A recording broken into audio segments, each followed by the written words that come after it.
waxaa ilaahay mahadiisa maanta inaan dhaawacyadii ugu horreeyey oo ku dhaawacmay qaraxii musiibada ahaay ee Zoobe maanta la rarayo runtii dhaawaca dad badanaa ku dhaawacmay meeshaas qiyaastii 334 gaarayo waxaa ilaahay mahadiisa inta badan inuu dhaawacyo fudud ka baxay ahaayeen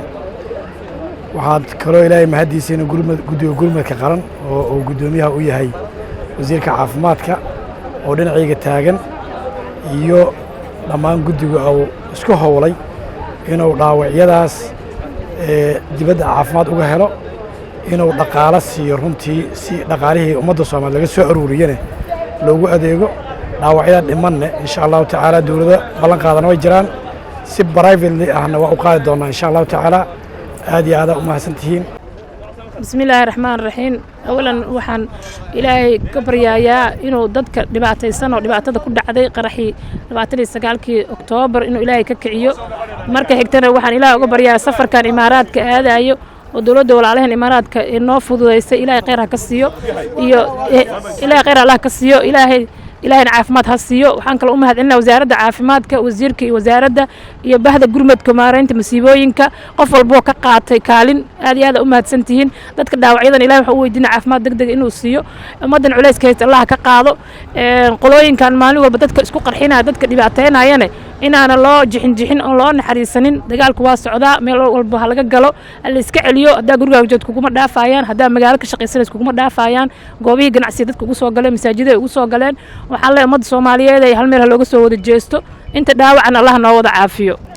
waxa marka ugu horeysa u mahad celinaynaa Ilaahay weyn oo waaxida oo noo suuro galiyay inay maanta arintan dhacdo waxaan kale u mahad celinaynaa dawladda Imaaraadka oo runtii gacan naga siisay waxa kale mahad weyn leh wasiirka caafimaadka iyo wasaaradda iyo guddiga gurmadka oo ilaa markay dhaceen arrimahan iyo masiibooyinkan ilaa maanta saas u taagan alxamdulillah alshukrillah rabbil caalamiin waxaan ka codsanaynaa wasaaradda iyo gurmadka iyo dawladda Imaaraadkaba inta hartayna inay noo dhameystiraan ay suuro galiyaan ilaahay ayagana caafimaad ha siiyo guulna Allah siiyo wasaaradda caafimaadka بسم الله الرحمن الرحيم التوجيهات السامية من القيادة الرشيدة لدولة الإمارات العربية المتحدة تم إرسال طائرة طبية لإخلاء المرضى والجرحى المصابين جراء الهجوم الغاشم من قبل جماعة الخوارج جمهورية الصومال الفيدرالية ويأتي ذلك في إطار توطيد العلاقات والوقوف بجانب الحكومة الصومالية في محاربة الإرهاب والوقوف مع جانب الشعب الصومالي الشقيق maxay ahayd maanta noo soo dartay diyaarad aan ku qaadayno sagaal ka mid ah dhaawacyadii ugu dardarnaa qaraxyadii Zoobe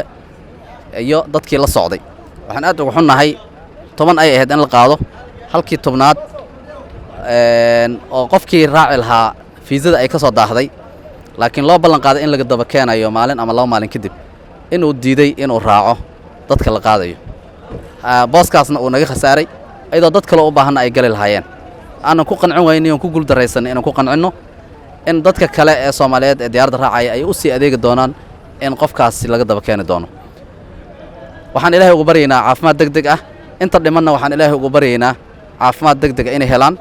ayna noo suuro gasho ayagana inta u baahan adeeg caafimaad dibadda ah inaan u helnana aan rajaynayno dadaalkeedana aan ku guda jirno aad baa u mahadsantiin